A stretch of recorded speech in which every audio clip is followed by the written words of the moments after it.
All right. Hello, everyone. Welcome to episode number 52, going live with Good Soil with Matt here. We try to do this every Tuesday at the same time live.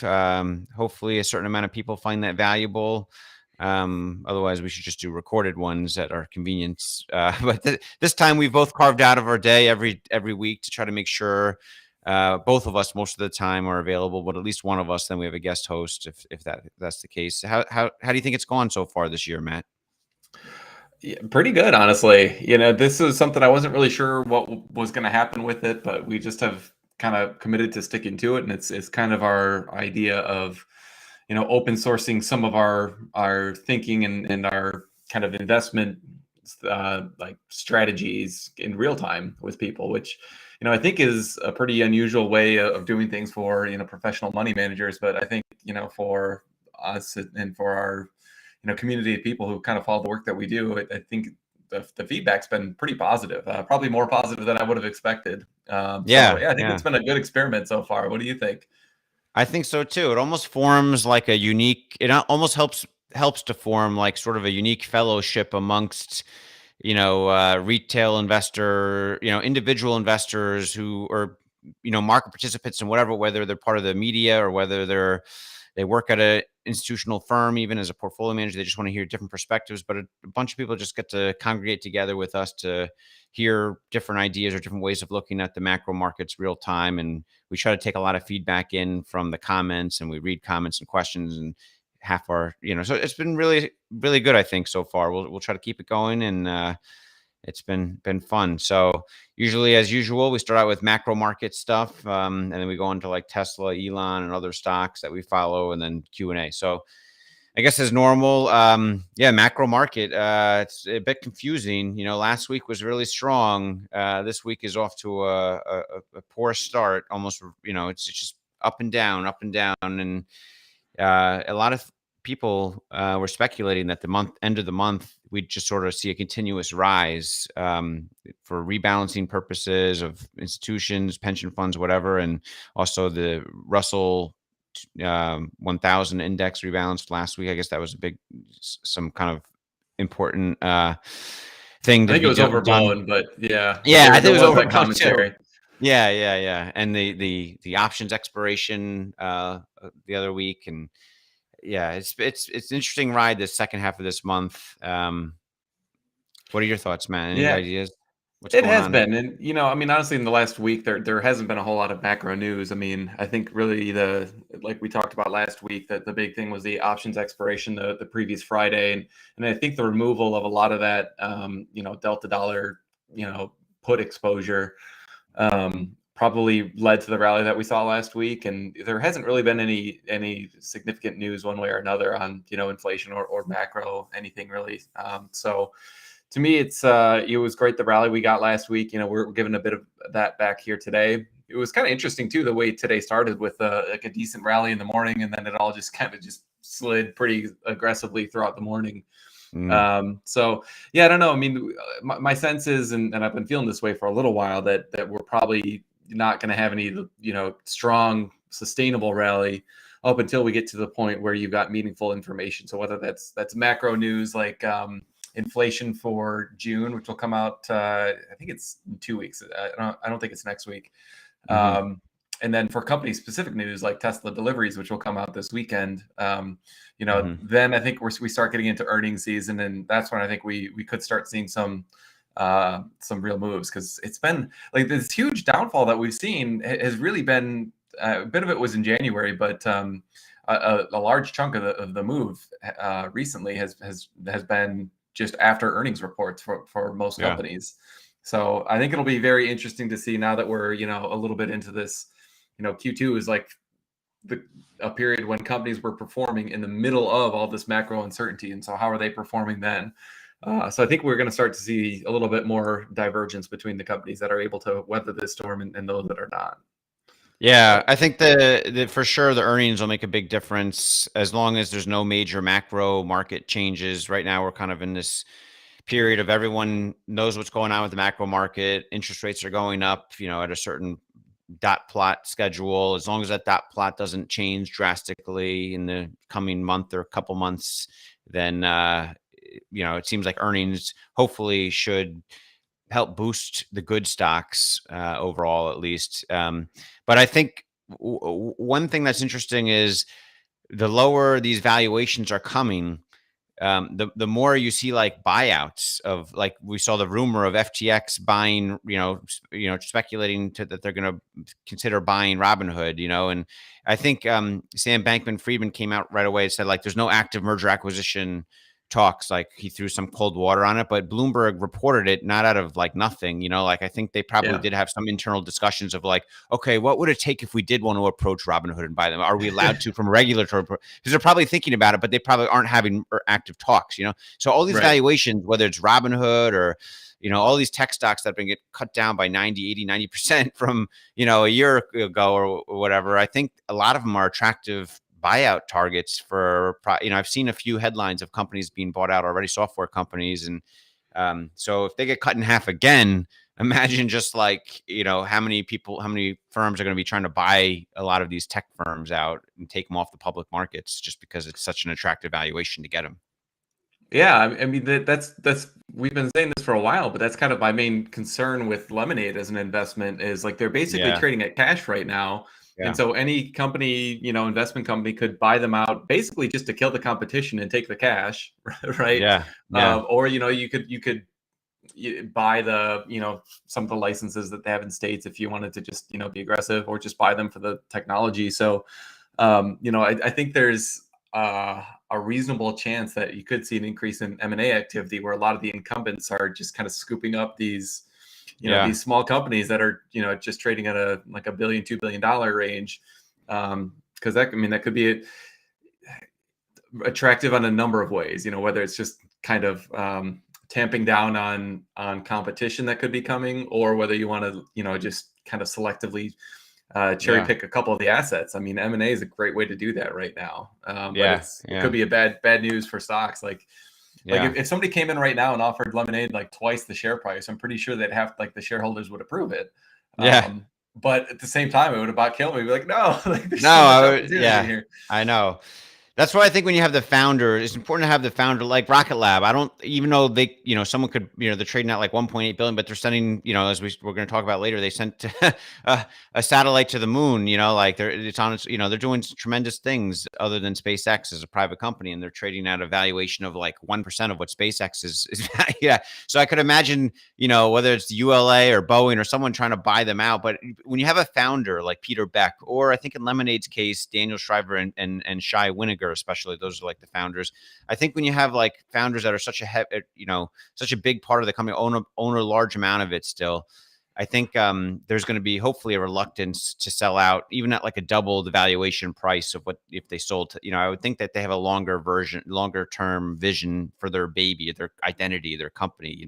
It's not like some CEO hired for a big corporation that's owns like less than 0.1% of it and would like just have to do, like Twitter, like the Twitter board, there was no, like, Jack obviously is the founder, but he's long gone. He has like less than 1% of Twitter now. And he's moved on to other things, and he'd be happy to have Elon take it over. But there, it's just a board of people that have to do what's in the best interest of the shareholders from a monetary perspective. There's not like one person that owns, a large chunk of the company still doing everything day in and day out of the company, like Evan Spiegel of Snapchat. Like I think Facebook tried to buy them, years ago, but he's like the founder, and he's like, no, I'm not selling to Facebook, and I'm going to do my own thing or whatever. So when you have a founder, I feel like there's a less chance of that buyout happening. But a lot of the companies that don't have like an instrumental founder in place with like a huge chunk of ownership, then they're certainly going to be a lot more takeouts to go private or just bought by a bigger tech company. Yeah, for sure. So yeah, but it's gonna be an interesting second half of the year. I mean, I think you and I have been saying for a while, the Q2 probably could be chopped. We don't know whether we hit the bottom in April. That it turned out definitely not to be the bottom, and it kept going down from there. But yeah, I think now that we've got earnings coming back on and kind of actual tangible news that companies can, or that analysts and investors can start to anchor off of, I think it's going to be very interesting to see kind of where companies go in the second half of the year. So yeah, good riddance to the second quarter, I say, and I'm looking forward to seeing what's around the corner. Can't be much worse than that. Yeah, hopefully, knock on wood. feels like we're just bouncing along the bottom for a while until something takes us back up. So yeah, so moving on, I guess. Tesla, they have their end of quarter production and delivery metrics coming out this week, this holiday weekend. In the U.S., it's a holiday weekend with Monday being the 4th of July. So we'll surely get the numbers before the first trading day of the month. I would imagine July 5th. So yeah, I mean, we all kind of expect it to be 250,000, 260,000, kind of in that range. Do you still think that, or have you seen anything on any of your feeds or any of the things you track, any signal that says it could be more or less, Matt? I mean, nothing is screaming like a huge beat is imminent. So it does, like, the only thing I have a little bit of uncertainty about is the kind of production rate for the last, call it, 2 weeks out of Shanghai. Hmm. It seems like I have seen some kind of conflicting reports of how quickly they've ramped that. There was some Mm. conflicting reports around Berlin too, but I think even if that was the most aggressive scenario, I don't think that would really move the needle too much. So really, I think it's just a matter of how quickly has Shanghai ramped back up, and my kind of gut is that the level heads of the world, Troy Teslac obviously in particular has been kind of staying in the 250, 255 kind of range for a while. So Hmm. that's really where I think we'll end up. Could we get 260, 265? Sure, but even that I don't think is going to be like Yeah. a huge catalyst for the company. I think it's more so, what's the kind of guidance around Q3, and specifically, like, what are the earnings like? This is about as bad of a quarter as Tesla could have had. Yeah. So what does that look like when you've got the combination of ramping and like the huge furnace of burning cash that Elon was talking about, Yeah. Yeah. in combination with Shanghai being down for so long? So I'm kind of Yeah. curious to see what it all looks like when it's put together, because this is a noisy quarter for sure. Yeah. My 90% confidence is range is 240 to 270. I know it's kind of wide, but 240 to 270 is my 90% confidence. Anything outside of that, I think is like 10% chance. But we've been surprised occasionally, but I don't see a big surprise on the upside. If anything, maybe a surprise on the downside, but I don't even think I think we know. Yeah. So if we're in that range, call it 240 to 270, do you think the stock reacts one way or another? I mean, Nah, not much. No, I think outside that range, if it gets 275 plus, it's positive, very positive reaction on the stock. If it's below 245 or 240, I think the market overreacts on the downside temporarily. If it's below like mhm. 245, even though that's in my confidence interval, I think the market could react a little poorly, especially if it's like 235 or below. It would be, potentially more poor of a reaction for one day. The stock might drop 5% or something. I don't know. I think not 10% for that news alone, but yeah, I could be wrong. You just don't know. A lot of it's dependent on the macro market at the time. Like if the macro market's down 3% at the same time as bad news from Tesla, that would be trouble. But Yeah. if it's up, if the Nasdaq's up 3% that day and Tesla has terrible report, it's reporting 235, Tesla could be flat that day. You just don't know. Mhm. Like the crazy thing is, like the in Q1 we were kind of thinking the number was going to be around 275,000, and they ended up Yeah. being drastically higher than that, like almost Yeah. 310. And we're like, what? How's that How are we possible? So so now off? here we are Yeah. 3 months later, and it's like, oh my gosh, like the worst quarter ever. I can't believe how bad that quarter was, and we're still thinking Yeah. 270 is a possibility. So Yeah. it's like it kind Yeah. of gives you like Puts things in it perspective. reinforces how quickly they're growing. And so yeah, we're going to be beyond this quarter before too long, and we'll be ramping. And I mean, by Q1, Q2 next year, like that's really what's going to matter a lot more when you're kind of deep into the ramp of these two new plants, and Austin and Shanghai is ramped even further, and Fremont's ramped even further. So there's just so much good news ahead. It's kind of like a curiosity this quarter. Like there's so much back and forth, like I said, but really looking forward. Like the long term growth rate is very hard to ignore. So that's Yeah. kind of what keeps me excited.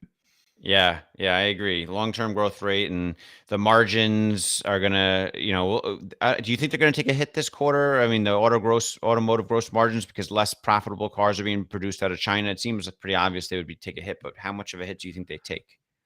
Yeah, so I've been kind of modeling it out. I've been trying to think like, okay, what's the relative gross margin out of Fremont and out of Shanghai, and then I think it's reasonable to bring down the gross margin out of Shanghai this quarter because they've got lower production. So you've Hmm. got both a higher weighting towards the lower margin Fremont plant, plus you've got Hmm. lower margins anyways out of Shanghai. And so putting all that together, I think it's going to be at least a 5% gross margin hit, Hmm. kind of absent any anything to do with FSD or credits.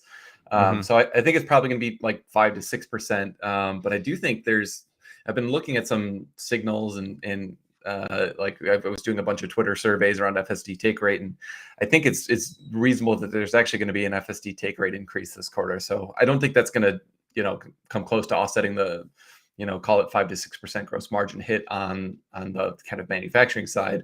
But I think that could be Hmm. a kind of interesting story, and I think they're probably going to recognize some incremental deferred revenue out of full self driving also. How So much do you it's think the going to take be rate went up? What was it before, or what is it speculated to have been before, and what do you estimate it could go up to so this quarter? well. It's interesting because I think everybody talks about it like a take rate. So Hmm. Troy Teslake does like the quarterly And things just based on his real quick surveys. to define this, this is basically people selecting the option when they take delivery of the car to pay the extra 12,000 upfront for the full self driving FSD capability or whatever, right? That's what the Yep. take rate, right? So okay, Yep, go that's ahead. exactly what I was going to say. So basically, like how many cars sold in this quarter? So if there's 250,000 cars, if it's a 10% take rate, which is kind of where they had been lately, that would mean 25,000 sales of FSD. And so then you multiply that by the FSD price, and that would get you like the cash coming in, but only about half of it is recognizable as income. So there's all this kind of stuff to contemplate. But with the beta program expanding, and even Elon like just kind of adding an extra 200 or an extra 100,000 to make it to 200,000 US testers.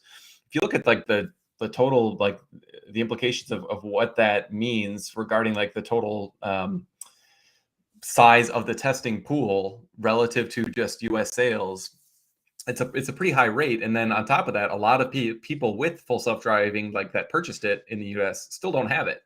Yeah, um, so it got me thinking that the way that we normally think about take rate excludes subscriptions for the most part, because you yeah, can have bought your car like a year ago and then just subscribe to it now, and it yeah. also excludes like if you purchase it after the fact. So I think we really need to start changing the way that we think about it, and to stop thinking of it as a take rate and start thinking of it as like the total fleet. What percent of the total fleet is participating in full self-driving, and how does that percentage change over time? Hmm. Because it Hmm. it may be that the take rate is rising on new sales. So let's say that the take rate went to 15% this quarter on new sales, and so that's an increase in take rate. Well, if like 10% of the fleet also upgraded, which I don't think it would be that high to be clear, but that would like maybe the math is something like a 2% upgrade rate from the existing fleet is the same as like a 10% change in the quarterly take rate.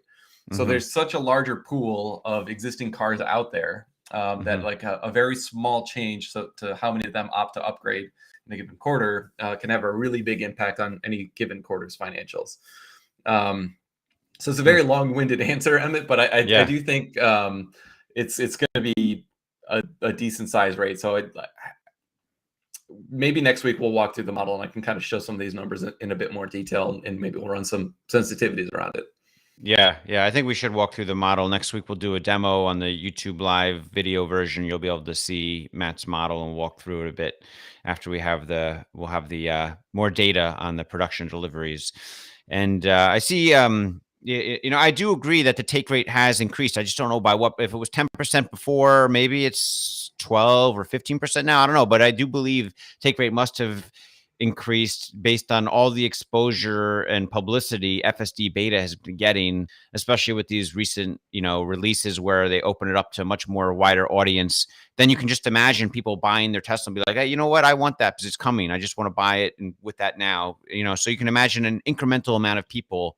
It's not everyone, not the majority of people, but instead of 10%, maybe 12 or 15% of people are saying, I want it now. So I would imagine it's increasing.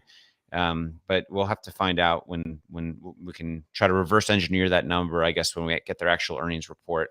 I see a good comment from My Tesla Weekend and Martin Muldoon, by the way, about the margins. They, My Tesla Weekend said, the price increases won't be realized for at least another quarter or two because they had some more price increases. But Martin mentioned that, they did start raising prices many quarters ago, which is true.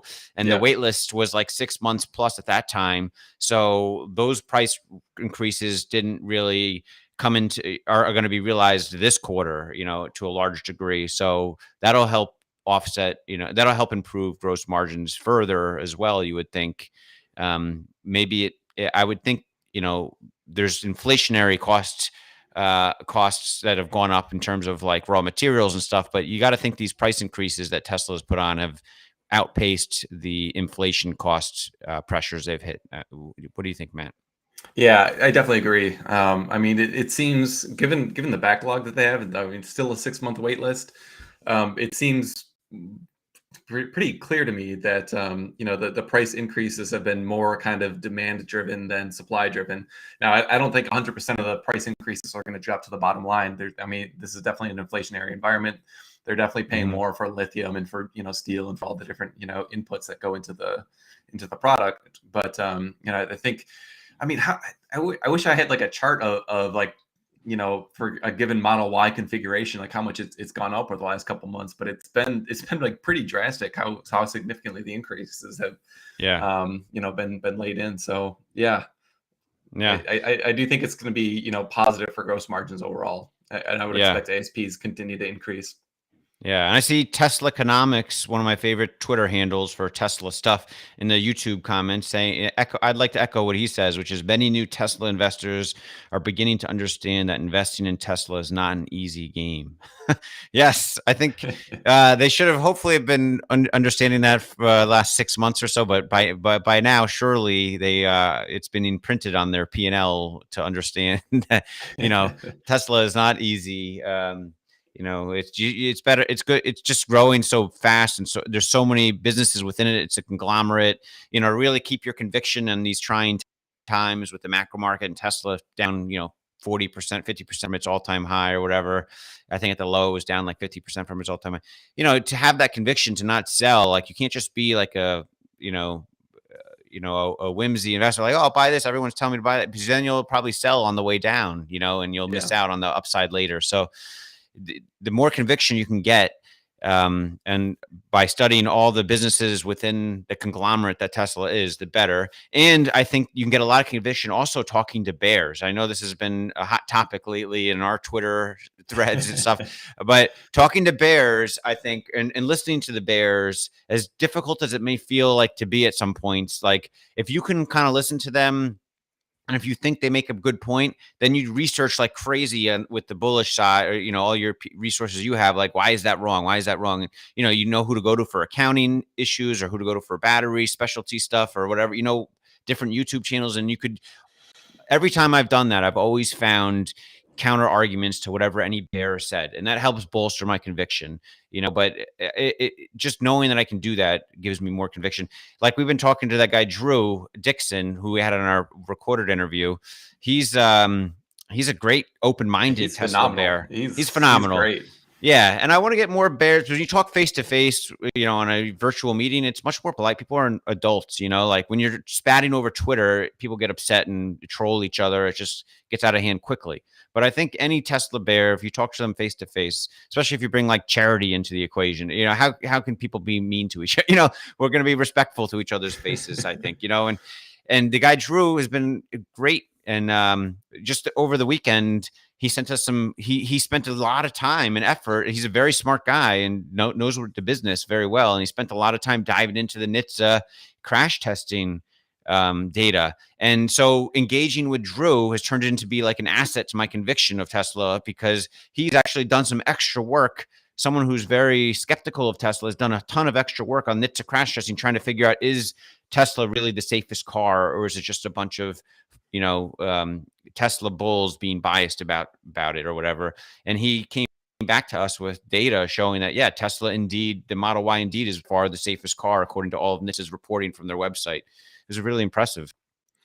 Yeah, yeah, it really is. Regardless of your view on Tesla, I mean, just as an investor, I think that's the kind of mindset that you want to have. Like, we've been very, very critical of Rivian, for example, on this channel before. And so, I think like Hmm. it's a very good idea for us to, of any company that we're either long or short, you know, seek the opposite view of yours and try to see, like, disprove the core of their thesis, or to just see if it's actually true, and then change your mind. So the whole idea should be trying to uncover the truth, and not just trying to like, I know I've been accused a lot of times of like, you're just a Tesla bull trying to pump the stock, and I'm like, well, Yeah. no, like I Yeah. actually just want to like find what the truth is and have Yeah. like that moderate view, because I think that that's ultimately what you want to have. You want to try to get to the truth faster than the rest of the market, so that you can kind of take advantage of Yeah. what's around the corner. So yeah, Yeah. he's been a phenomenal you know uh, data source for us, but also I think just a kind of model of what every investor should be trying to do with any stock that they're interested in. Yeah, yeah. I see a good comment from Doge Nation saying some of the bears have zero track record, especially he who shall not be named, who graduated from college in 2018 and comes from a super rich family, hardly an expert. So, you could say that about any bear. I mean, people make that speculation about almost any bear, but let's talk to them. And we had that person on our channel and we talked to them, and you can see by talking to them, like, shine a light on it so that everyone can see and make the case for themselves. People are smart. No one's going to be fooled if that's the case. If the person really is not an expert and really is just full of it, and they're just spouting nonsense, people are smart enough to see that when you talk to them and engage with them. Like, I remember Rob Maurer did a really interesting thing just like this with Gordon Johnson like a couple years ago, and I thought that was awesome. And you could see that Gordon Johnson just talked over him, and it was like a debate. It was like the first one that I saw like that. It was great. It was like, I thought that was awesome. I hope Rob does more of those types of things, because it let everyone see how much of a jerk Gordon is, just Yeah, talking over his Rob constantly and just pushing out his bullet points. Let people can judge that. You don't have to tell people yeah. before they get a chance to judge it. Yeah, I mean that was a really eye-opening interview for me, and I remember like it took me like hours because I was just I was like, he's like such a jerk. Like he just keeps Yeah, talking yeah, over Rob and like yeah, screaming, and he's not actually interested in listening to anything Rob has. Like I remember at one point, like he's like, "Oh, you don't even know what deferred revenue is, Rob," and Rob's like, "Well, yes, I do." Like he gave the definition, and he was just like, "No, that's wrong," and I was like, yeah, "Well, no, yeah, that actually was the correct definition. You just wanted to take it somewhere else." And so it's just like it's yeah, very revealing, I think, when you can have a kind of long form interview with someone. You can kind of see, all right, are they just trying to win the argument, or are they interested in uncovering the truth, or are they just not as expert as maybe they think they are, and they kind of convey themselves to be. So no, I yeah, agree with you. I mean, I think we want to try to do more of those, going forward. We've got a couple, on the bull side coming up as well. We don't want to only be like a bull bear debate kind of channel going forward, but we're going to yeah. have a lot of kind of diverging views going forward. Yeah, and that's healthy, and it's not going to be just like you said. We had some bulls on for Rivian, and we're kind of bearish on Rivian. We wanted to hear their case, and maybe we'll find some bulls for like Lucid or other stocks that we don't like Robinhood or whatever. It's a funny story. We try to, we have this basket of short stocks. It's like we put it on our fund occasionally when we think the market's going up a few percent. We're like, oh, let's put it on as 10 stocks we think we're bearish on, and we're like, oh, Robinhood, let's put that in the equation again. Yesterday or whatever, we were adding to it, and then sure enough, like after like literally 5 minutes after we put it's just a small tiny adding to our basket of shorts, we put on the Robinhood. 5 minutes later, the stock pops $1.50 and it's halted, and it's because of this freaking Bloomberg report about. So it's funny when you short a stock too, you get a different, almost like a completely different mindset on things. Like, you're rooting for the stock to go down in a way, which is not necessarily great, but you're also trying to just pull the covers on businesses that you think are not worth what they're being given a value on. And that was a crazy, whenever you short something or you go against a stock, there's certainly danger, even if you still think the business is worthless. Someone could buy them out for 50% more higher than the valuation is at that time, at any time in this environment, and you just don't never know. Yeah. Yeah. I mean, that's why we like to do shorting really just as a macro hedge and not as Yes, it's sort of necessarily like, you're not going to bet the fund that, Rivian or Lucid's going to go down to zero. Like that's not a good way to get kind of long-term outperformance, but yeah, it just yeah, as a hedge for the rest of the portfolio, we think that's a good yeah, thing to do. And you're kind of taking the spread on companies you think are going to perform well and companies that are not in an yeah. environment where they both have been hit. Exactly. Yeah, that's why I do it in a basket. We don't concentrate on one or two names typically for that type of thing. It's a Yeah. larger basket, and it's not a big percentage. It's just sort of a short-term hedge typically. So, okay, moving on to Elon. Where the heck is Elon? I keep thinking of that. Remember, you ever play that video game when you were a kid? Where in the world is Carmen Sandiego? Yeah, Well, I I'm love thinking that. That's like, a where in fun the one. world is Elon Musk? But where in the Twitter world is Elon Musk? Like he's disappeared for almost a week straight now. And I went onto his, every few days I go. That's one of the first things I do in the morning when I look at my Twitter and I want to see what's going on is I search Elon Musk. What has he tweeted and what are his tweet replies the last 12 hours or 15 hours since I looked at Twitter last or whatever, because you can Mhm. get some really interesting important information from him if he's saying like next release is going to be FSD beta for everyone in the world, or who knows what he's going to come up with, right? It's going to be like, Yeah. so I always search that, and the last week it's been zeros on that. And also uh his likes, I sometimes have gone to his likes just to see what he's liked, because maybe there you can find information in what he's liked versus if there's something unique there. And he hasn't liked anything in 5 or 6 days now either, which to me signals he hasn't gone on Twitter whatsoever, because if he's using Twitter, he typically is consuming it. And I would think he's still, even if he's not feeling like he wants to say anything, I would think he'd still hit the like button occasionally on something he likes that he finds interesting, so to me, I'm kind of in the boat that he's just not using Twitter whatsoever for the last 6 days. And what does that mean? What do you think, Matt? What are your thoughts? Do you think that's the case? And if so, what do you think it means? Yeah, I mean, I'm trying not to read into it too much. The first thing that kind of popped into my mind when this showed up a few days ago was, just that the Twitter deal is kind of in a very critical phase right now, where they're Mm-hmm. presumably digesting some of this bot information. And just to avoid the potential of lawsuits, it may be a good idea just for Elon to like say, I could imagine like his advisor on the deal just saying, "Hey, listen, you get extremely confidential information here. You've already really upset Twitter with the way that you like very publicly criticize them. Let's not, if you want to get this done, don't jeopardize it by like tweeting out confidential like material information that on the deal." And so like best thing for you to do, Elon, is just put the phone away until we get over XYZ hurdle in the deal.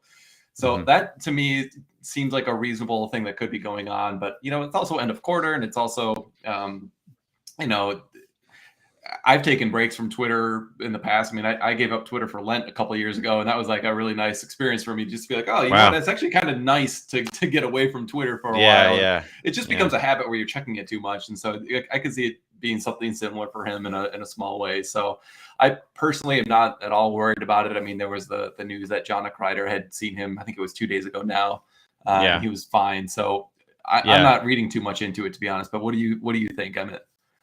Yeah, I don't think there's any health issue. Thank goodness, knock on wood. I would think we would know about it by now if there was some health issue or something. I think it has to do with the Twitter deal, like you. I think it's either one or two things. I think it's probably one thing, really. So I think it's the fact that it's another almost passive negotiating point with Twitter. Like the stakes are high at this moment in time with the Twitter negotiation. He's trying to strong arm them for a better valuation. And this is a tool like, all right, I'm walking away. Like he's just like, I'm not going to even use Twitter anymore, basically. Like that's what he's signaling to him. People at Twitter are going to see like, hey, Elon hasn't been on for 6 days, what's going on? They're going to talk to the board about it. Like, what does this mean? Like, is he really, what is Twitter, Elon is a principled person. If he's walked away, he's not going to use us ever again, and we better panic and agree to his lower valuation or whatever. So I feel like there could be something there, like with a negotiating tactic. Yeah, But that maybe makes it's like a sense. not even just not that Elon's pretending either. Like Elon could be fully serious about this tactic. Like, if I am going to walk away from this, I'm going to stop using Twitter right now and not give them any more of my value, and just I'll create my own platform, because they're not going to come down in their valuation to what I want it to be. So I could see that happening, being the case, and we wouldn't find that out until news of the Twitter deal falling apart happens, and that could be a week from now, could be weeks from now or a month from now. And if that happens, it would make sense, I think, to everyone at that point and be like, oh, that's why Elon stopped using Twitter starting June 22nd, because that's when the deal started falling apart, So that's what I think I kind of fear, because I want the deal to work out, but I think Elon can make it a lot better. It would be sad if he had to walk away from the deal and it doesn't work out. Then, I don't know what's going to happen with Twitter at that point. Yeah, it wouldn't be the worst thing in my mind, though, if he started buying some Tesla with that liquidity that he had again. Yeah. I wouldn't mind seeing that. Yeah, that'd be nice. That would certainly be nice. And I do think Elon, like maybe it could be the case, like you're saying, like his lawyers are like, listen, Elon, we can't have you using Twitter with your handle for the next 2 weeks while we're at this critical juncture. Like if you want, create a burner account, no one knows, and you can consume data that way, but don't let anyone know who you are, or that kind of thing. And maybe Elon still is using Twitter, but just consuming it and not tweeting anything out, so that could be the case too. Yeah, we'll see. Yeah, I kind of thought he might come like when he just hit 100 million followers yesterday, and I thought he might have like some sort of meme fest or something at that, but that wasn't the issue. So I don't know. No, we'll see what happens, but I'm personally not too concerned about it. I don't think it's necessarily anything kind of material for the Twitter deal or anything, but it's certainly possible. So kind of curious to see what happens. Yeah. So the last thing we want to touch on, the other stocks we talk about and we follow a lot are Lemonade, Rocket Lab, and Roblox. And Rocket Lab just had its most impressive mission ever early this morning, launched from New Zealand, the Capstone mission, where they're sending a satellite to the moon. This is pretty impressive. I mean, all signs of success point, it seems like a very successful mission so far. I mean, it's going to be a few days of orbiting Earth before, I think in 5 days, it gets shot off to go towards the lunar orbit, which will take a few months to get there or something. So what are your thoughts, Matt? Yeah, I mean, it's kind of crazy because you think of like moon missions and it's like, all right, well, you need a Falcon Heavy or you need a Saturn V or you need a Starship to get there because they're so far away. So like, it's kind of crazy to think that the Electron, which is much smaller than even the Falcon 9, can do a moon mission. But obviously, it's a very light payload. But the really interesting thing with this mission is that they've got a very unique orbit that they're trying to do. And so, yeah, they launched this morning, and they're essentially the mission is not even close to complete yet, as you alluded to. I mean, they're essentially doing all these intermittent burns on their kick stage engine, which is like, it's essentially like a very small third stage. So the way that they describe this orbit on the launch is it's like this theoretical orbit that's very hard to do. They said it's kind of like trying to balance a pencil on its head. It's like you can do it in theory, but it's very hard to do it in practice. And so they're doing this, these series of burns where, when they get to the apogee of of the orbit, they burn a little bit to get closer to the moon. And then eventually, on one of those, they're going to, give a final burn to kind of do this lunar insertion orbit. And it's really crazy because it's like the least energy efficient way to get to the moon. Or sorry, it's the most energy efficient way to get to the moon, which for doing a lot of like if we want to have a moon base going forward, it's like we want to use that type of orbit for things that don't need to get there in a very quick amount of time. So I'm super excited about it. And the fact that, Peter Beck was tweeting a couple days ago that this was by far their most technical mission to date. And for everything to be going so smoothly so far is a really good sign. So I'm just super encouraged by the fact that they were able to handle a very technically complicated launch like this and do something that's never been done before.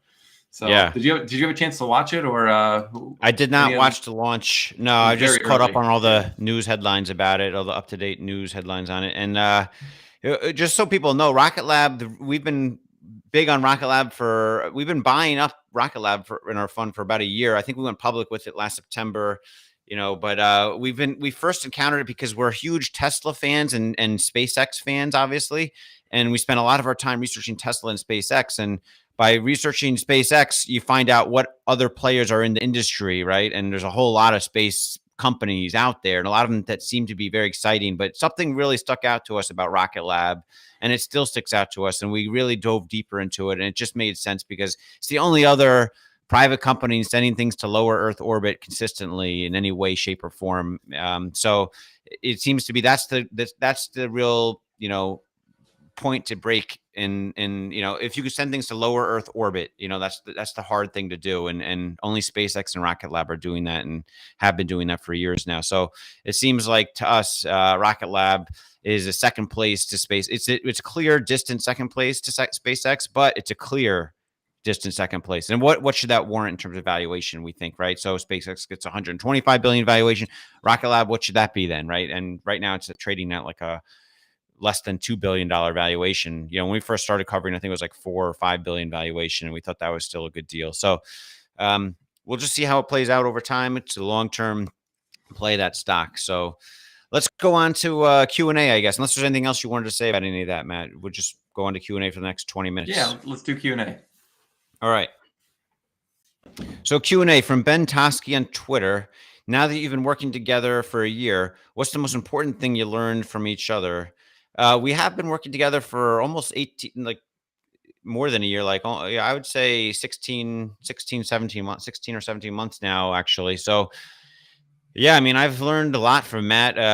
I would say, Matt has a different view on certain things than I do. And it's good to, just have someone else who's sensible to bounce ideas off of. Is sometimes I am overreacting on something or a little crazy, too far in the weeds on something, like thinking a certain way. And Matt's very sensible and can bring me back to like, hey, maybe you're seeing things a little too different here, or that's possible, or and it's just, so I trust him and his intuition on a lot of things, and he's definitely much more quantitative than me in terms of the accounting and the modeling and such. And so it's great to have that backbone of our investment theses as well. So yeah, I've learned a lot. I don't know, Matt, you want to say anything? Yeah, I would say, I'm very quantitative, but I can tend to be too quantitative sometimes, which I think is why it took me so long to wrap my head around Tesla as an investment, for example. I mean, it took me much longer than you to realize that Tesla was so disruptive. I got so caught up on their cash burn and, a lot of the financial metrics that didn't look so good that it just, I miss out on a pretty good investment opportunity earlier on. But, as we've been looking at other companies to invest in, a lot of times I'll get excited. Like there was this company called Planet Labs that I really liked because they were doing a lot of the same stuff as Rocket Lab, not on the launch side, but on like the providing Earth services, which is ultimately what Rocket Lab wants to do. And I was looking at their financial metrics, and like all their valuation metrics looked better than Rocket Labs. And I was like, oh, like Emmett, look at this. It's like Rocket Lab, but better. And he's like, well, I remember their that founder. I was like, oh, I know nothing about their founder. He's like, well, why don't you let's make sure that this is like actually a entrepreneur and that you can believe in before we just start looking at only at the financial metrics. So that's been something that's been really great to work with you, Emmett, is just your ability to kind of see the bigger picture aside from just like the metrics. Because if you're looking at metrics which are backward looking, you're not going to see necessarily what's coming around the corner. So you always do a really good job of kind of reminding me to look forward and not just backward. Oh, good. Thanks. Yeah. And Planet Lab, I mean, it's performed about the same as Rocket Lab since that time. So I don't know if I'm right or not, but I still don't know much about the founding. There's a whole conglomerate of people in that committee. I think we learned it's not just like one person. It's a little crazy. It's like, I don't know, interesting story, but yeah, that's a good story. Thanks. Let's go to the next question here. From Nick Vladikis on Twitter. Congrats on the first anniversary. Has your view changed on Lemonade? That's a good question. I think our views of Lemonade have changed in some ways. In some ways, that I think it's more car insurance centric. I think, especially with the Metro Mile deal, and I think it's sort of bolstered our hopes, our probabilities of a successful car insurance rollout over time with Lemonade. And that's important in this environment. I think, it's almost made me personally think all the other stuff Lemonade doesn't really matter. It's really all about the car insurance. And, that's sort of my view has changed to be that versus, Lemonade being like an all-encompassing insurance provider of all different types. What about you, Matt?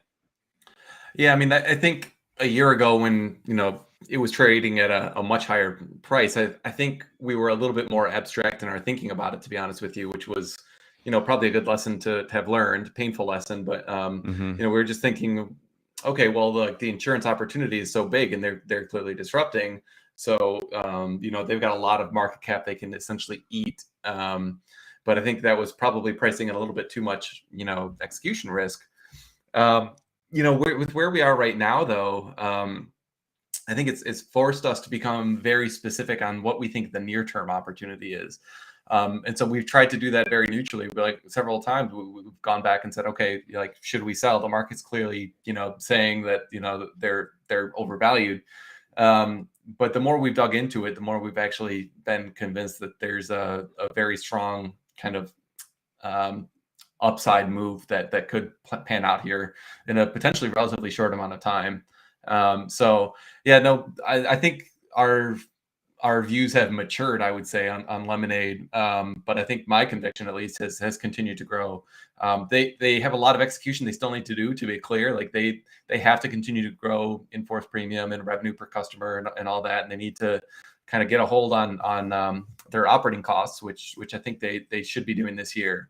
But we should know in a year or two whether we're right, and I have a sense if we're right, like this thing could be a rocket ship going the other way before we know it. But not investment advice, just kind of our view right now. But I don't mean to drone on this point, but like this is another thing talking about founders that's so important. Like you hear the founders on this call, and like they don't really seem too bothered by the wild share price swings. Like they're always talking about how they're executing, and they're like, yeah, you know what, we're down 80% or whatever they are from the high, but what we really care about is executing, and we are executing. And they say, here's why XYZ, and they're right. Like they are executing. And so it's a matter of how long it takes for the market to see that. And I think it's been a little bit disconcerting to some shorter term investors to see their loss ratios right now. But as I've said many times, I think that is 100% the wrong metric to look at this point in their maturity.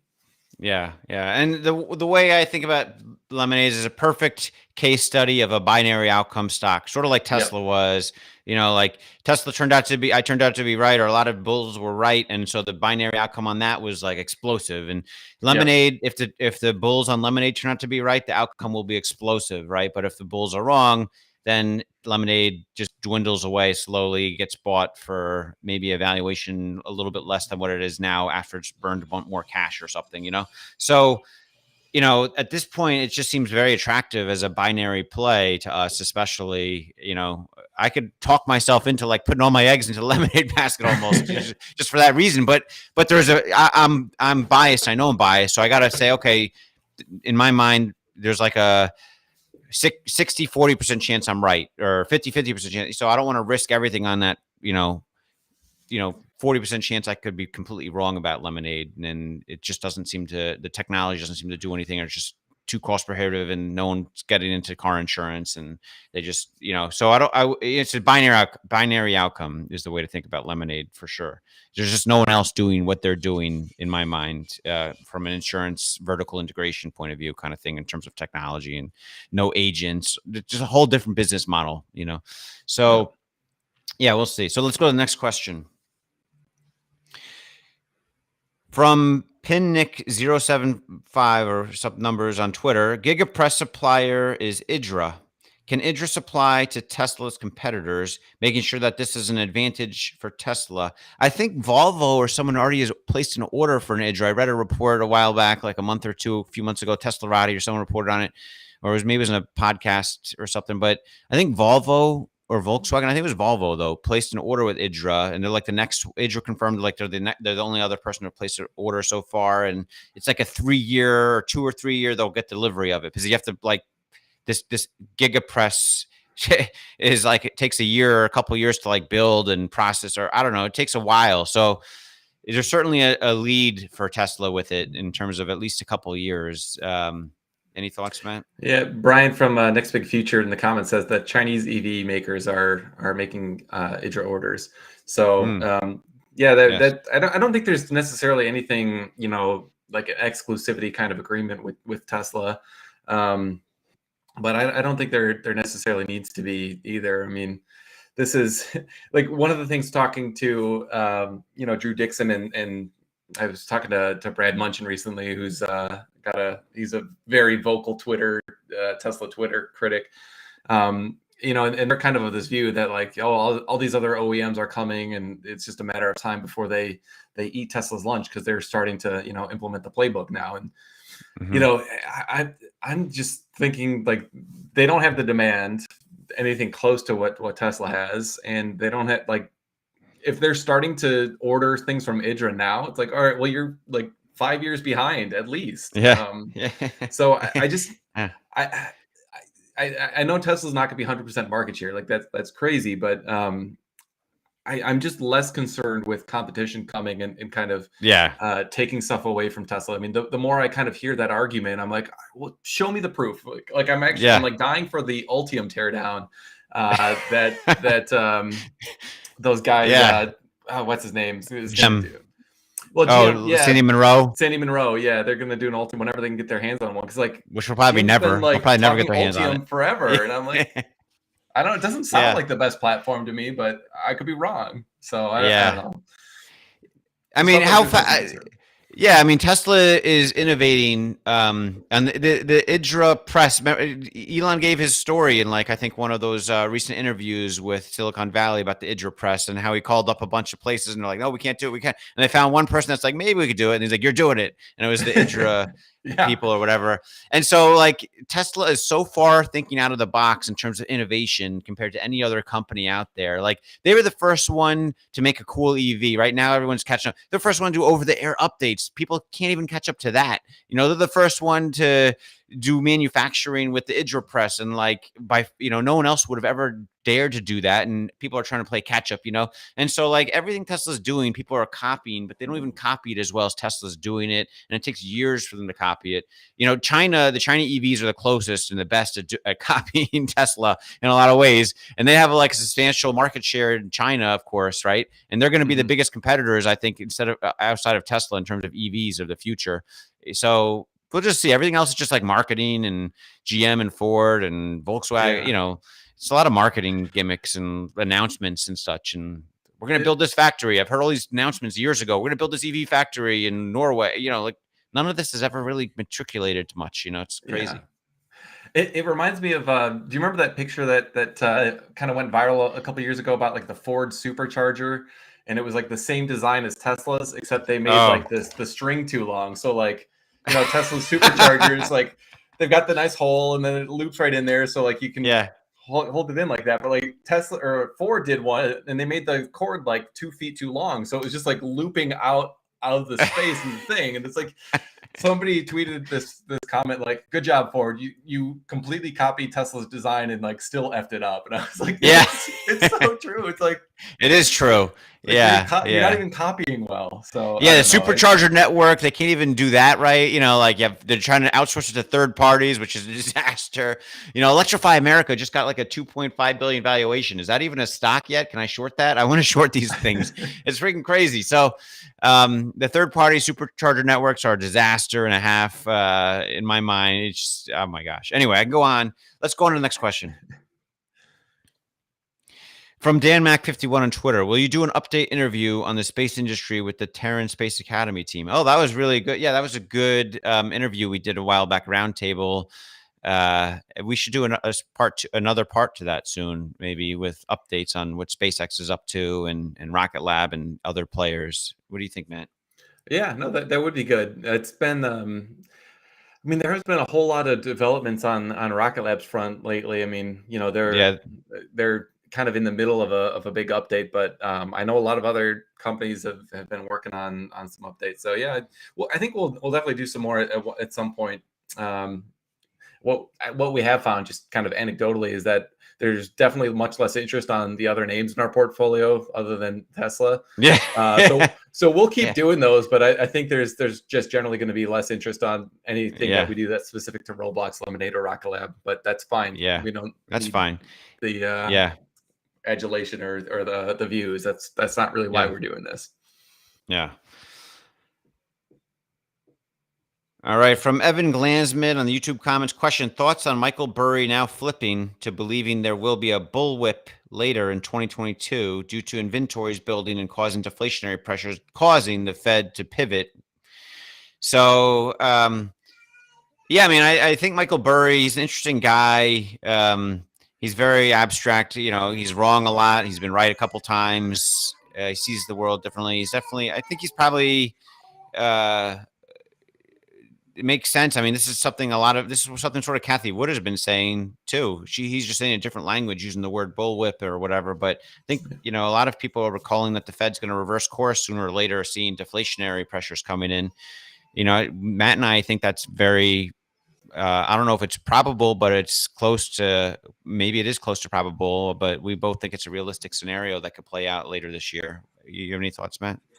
Yeah, so I hadn't seen that he actually had changed his stance on that. That's a pretty remarkable, about face. But like this part of Kathy Wood's thesis to me makes most sense. Like I'm not sure that there's necessarily going to be a decrease in energy pricing, with oil prices where they are. And I'm sorry if you can hear screaming kids in the background. It's a little chaotic. It's okay. Here, but I do think a lot of other, we're already seeing other commodities really fall in price, like lumber, wood, a lot of like wheat even, which was a big concern with the Ukraine crisis. That's come down quite a bit in price lately. And so I think you're seeing a lot of these deflationary forces already start to bear. And like with inventory levels, the way they were for a lot of these big retailers, like that has to be a deflationary force. Now, maybe it's not widespread enough to really move the needle on Fed policy on its own. But I think in conjunction with all these other forces that we're starting to see, to me, this is the case that makes the most sense as I'm kind of piecing together all the different moving pieces of the macro environment right now. So for Michael Burry to essentially be agreeing with Kathy Wood on this piece, to me, that's kind of good news because I respect them both. And for them to be agreeing on this part of it makes a lot of sense to me. Yeah. I have a hard time with Michael Burry just because he has been so like anti or short. Like that's such a good litmus test for us. I think is that like someone that is like sophisticated enough to really make a like not just that he's been, but like Michael Burry is very vocal about a short position on Tesla. Like people that are like not just saying I don't understand Tesla, I wouldn't buy it, but you're saying like I'm shorting it. This thing isn't worth anything close to what it is. Although to be so wrong on that to me is a litmus test that maybe I shouldn't be trusting anything else this guy's saying. So I don't know if I respect Michael Burry's investment decision making because of that, to be honest. But he could be right, and just because he's right doesn't mean I can't agree with the conclusion that that, but as well, but not because of him though, but because I think it's the right thing. Yeah. I mean, I always think it's good to like assess the validity of individual ideas, and so like I always think back to that scene in The Big Short where he's like, nobody's short housing. Like, how'd you even like come up with these figures? He's like, well, I read all these like 200-page contracts. I actually dug into the details and I read them. And that like that's really true. Stuck in my mind as like the right thing to do. But when he's talking about Tesla, like I've really dug into all this stuff about Tesla, and he's always doing like this really kind of like high level comparison, like automotive comps analysis. And he's like, auto companies traded like an EBITDA of 4 and Tesla's trading at like 50 or whatever. So therefore it's overvalued. And I'm like, you're doing the exact opposite of what made you so much money back in 08. And so I just find it funny that like somebody who's so competent in like digging into the details can kind of make the mistake of not digging into the details on something that just, seemed like it should be overvalued. Yeah, that's true. Yeah, good point. From Mark Gomez to Hada on YouTube, when will Tesla start to repurchase shares? Maybe when Austin and Berlin ramp up. If Fremont and Shanghai produce nearly $20 billion in cash, what can Tesla do with over $40 billion per year? That's a great question. I think a lot of folks are speculating that, Tesla's going to be so cash rich. We've been speculating this too, that, I think a lot of people are wondering what's going to happen with Tesla's. Even Pierre Farragut, I think, asked on the last quarterly earnings call, was kind of laughed at.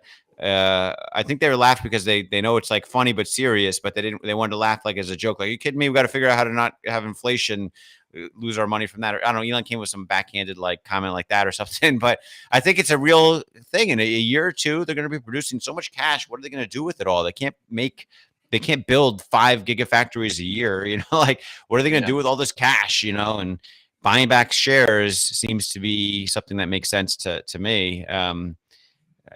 Once they get over like 50 or 100 billion of cash reserves, what do they do? Right? Are they going to just buy Bitcoin? Are they going to? I don't know. What do you think, Matt? Yeah, I mean, a couple months ago, I was probably more supportive of a share buyback than I am right now. I think there's still so much uncertainty with macro, and Elon's kind of comments about how much cash they're burning at these 2 new factories.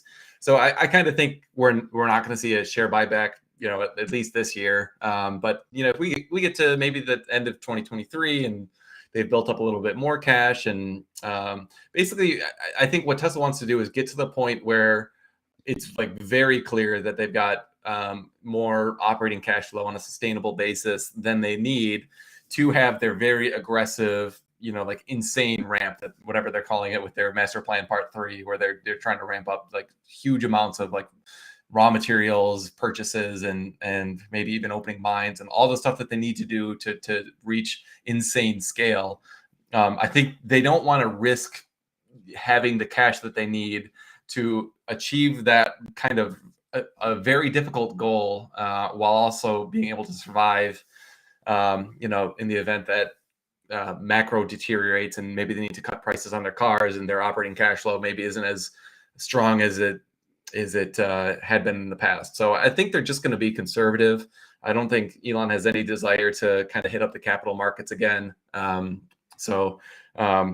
20 billion seems like a ridiculously huge amount of cash, given the free cash flow that they're generating, I just kind of sense that they're going to be conservative with their financial policy, given how aggressive they're going to be on their kind of CapEx plan going forward.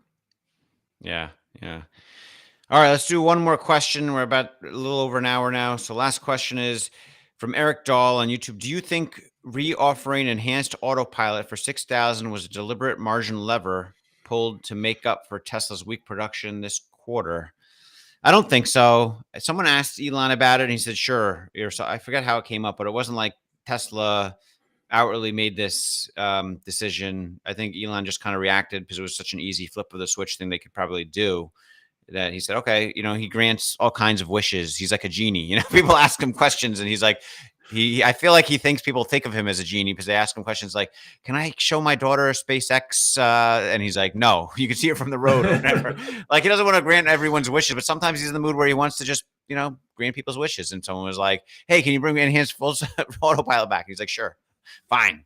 And that's my thought. I don't think, but it will, as a byproduct, probably increase margins somewhat. I don't know how much. I don't know exactly how much. Some people are more bullish on it than I am. I'm personally not super bullish on it being some magic margin. I think a lot of people don't even know about enhanced autopilot. They probably don't market it, and so it's like a thing you might even have to ask for at the from your delivery specialist or something. So, what do you think, man? Yeah, I mean, I could see it being like something of a lever of, hey, like, let's try to go all out. What does going all out mean? Which is what Elon always says. And, it seems like this is something small that they could do that would help the margin a little bit. But to me, the bigger picture, the reason it makes more sense is just that it's kind of like an on-ramp to actually purchasing full self-driving. And I think true. It's reasonable to have this kind of mid-step offering when, like, if you buy full self-driving today, you don't actually get the beta program right away. So to me, like, this is a good sign, and maybe there's almost certainly there's some percentage of the kind of current Tesla owner population who will say, oh yeah, you know what, 12,000 is a bit much, but if I get almost all the same functionality for 6, that's a good deal. And then, hey, maybe down the road, when the functionality gets even better, and it's in like it's already in wide deployment, then it's going to be a lot easier for them to, throw down for an extra 6,000, or maybe it's 10,000 by that time, who knows. But it's not going to be like this huge amount up front all at the same time. So I think this is just a smart strategic move. They probably should have done it earlier. I think they kind of just thought they were going to solve autonomy faster than they did, so that's why they got rid of this. But I think it's a really good thing. But I don't think it's not going to be like the savior of the quarter and like be an extra dollar of earnings or anything like that. But it should marginally help. Yeah. All right. Well, next week, Matt and I are going to go over his model for Tesla earnings projections for Q2. Should be exciting. So stick with us for that. I think you've done some metric. You should tweet it out before the thing so people can see, but you've been like most accurate versus any Wall Street analyst or any other buy side analyst we know in terms of, earnings per share metrics, right? Something like, you've had some really impressive, maybe some of it's luck, I don't know, but the facts are that you're the most accurate. I can't say definitively that I'm the most accurate, but I do have a decent track record, and certainly you're being a little humble, more accurate than Wall Street in aggregate. So I always try to be as middle of the road as possible. Like in my mind, if you're going to be accurate with this sort of stuff, you should miss high, you should miss low, and with somewhat even distribution. So you've been more accurate than like the buy side, like Potter of Piper Sandler. He's like really good, but you're more accurate than him. I think you're the most accurate of all the Wall Street analysts, even as I think we saw, right? So maybe there's maybe James Stevenson or someone else is pretty close, or who knows? But you're certainly, I think your numbers are to be taken very seriously. Thanks. James Stevenson, actually, he accused me of being a time traveler one time. He's like, I think you just like are from the future, and you just like have your models be off just enough to not be like suspicious. So that was a very nice compliment that James paid me. But I don't have the Elon tweet on my financial prowess yet. But he didn't. Elon say he's the best, or he's like, I think you're the best, or something. Elon told him he's the best analyst. He said like you're great or something like that. Yeah, but I think you're pretty great or something. Yeah. Something like that. Yeah. So we'll go over that the model next week. This is like of all the years I've been doing this, this is probably the noisiest quarter that we have so far, of like Bitcoin impairment and Shanghai being down, and I do think we're going to have deferred revenue coming into play, maybe. Yeah. So there's just a lot of different variables, so it may get a little technical, but I'll try price to kind increases of walk from through, previous quarters. Exactly. Yeah. We'll try to walk through all the different variables FSD and kind of how we're getting where we are and what that means. And like we always like to do, you can do a sensitivity, and we'll do that live, and you can say, all right, what do you think the numbers will look like? So should be an interesting one. And it'll be a weird quarter for sure. Yeah. Cool. So as soon as we cut this off, it's on our YouTube live channel, and Twitter Spaces is being recorded. So hope everyone joins us next week live, or you can watch it afterwards anytime. So good chatting, and we'll see you guys next week.